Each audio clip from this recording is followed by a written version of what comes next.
শুভ সকাল। কেমন আছেন সবাই? আজকে আমি সবার সাথে শেয়ার করব লেয়ার মুরগি রান্নার রেসিপি। তো আমি এখানে 2 কেজি ওজনের একটা লেয়ার মুরগি নিয়েছি। এটাকে আমি কেটে ধুয়ে পরিষ্কার করে নিয়েছি।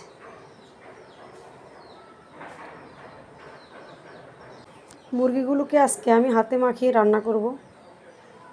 আমি এখানে এখন সব ধরনের মশলা অ্যাড করে দিব। প্রথমে আমি এখানে দিয়েছি এলাচ, দারচিনি, তেজপাতা। দিয়ে দিব 1 কাপ মতো পেঁয়াজ কুচি,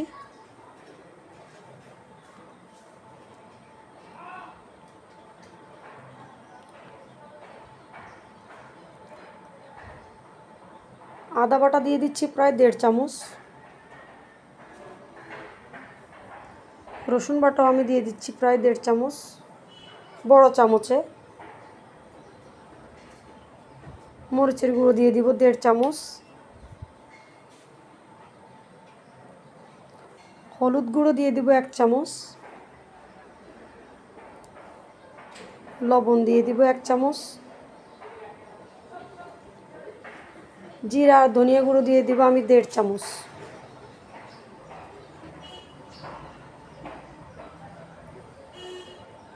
এখন আমি দিয়ে দেব পরিমাণ মতো সয়াবিন তেল।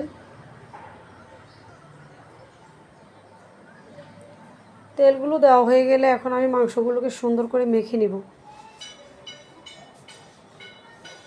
আমি সবগুলো মশলার সাথে মাংসগুলোকে সুন্দর করে মেখে নিচ্ছি।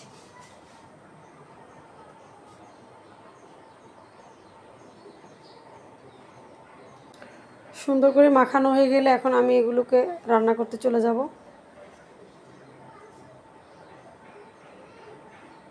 আমার মাখানো হয়ে গেছে, এখন আমি রান্নায় চলে যাব। আমি এগুলোকে এখন ভালোভাবে কষিয়ে নেব। আমি এখানে কোনো রকমের কোনো পানি অ্যাড করিনি। মাংস থেকে যে পানিগুলো বের হবে ওগুলোতে মাংস সিদ্ধ করব।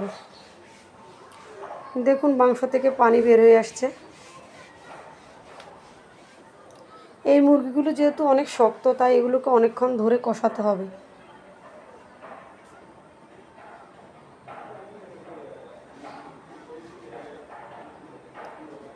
আমি প্রায় আধা ঘন্টা মতো এগুলোকে কষিয়ে নিচ্ছি।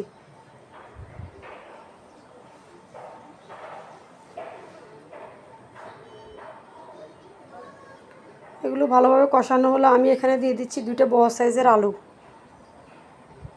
এখন আমি আলু আর মাংসকে একসাথে ভালোভাবে কষিয়ে নেব।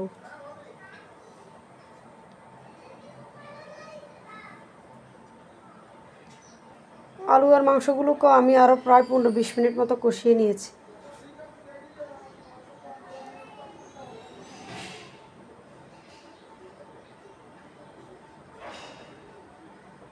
আমার আলু আর মাংস কষানো প্রায় শেষ।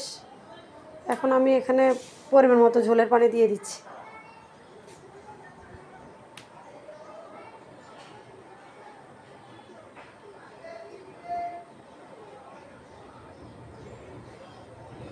মুরগিগুলো সিদ্ধ হতে তো সময় লাগে, এর জন্য আমি পানি একটু বেশি দিয়ে দিয়েছি এখানে।